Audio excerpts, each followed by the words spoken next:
The 3D Revolve Options dialog box also includes the ability to map art onto the surface of an object.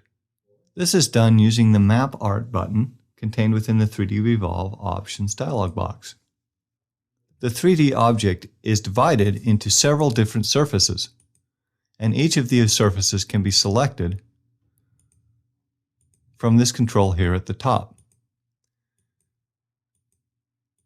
As you move through the various surfaces, each is highlighted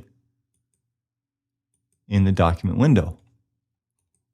Beware that in 3D, some of the surfaces are the inside surface, and applying a texture to them will not make that texture visible. But once you have selected the correct surface, then you can choose a symbol to apply to that object. Symbols can be scaled or rotated or moved about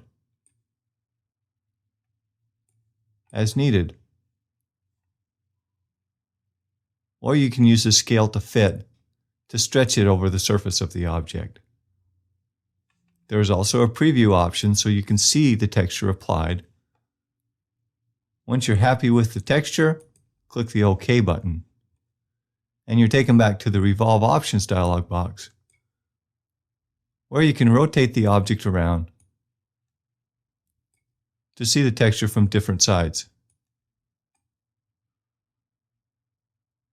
Once you're happy with the texture, click the OK button to apply it permanently to the object.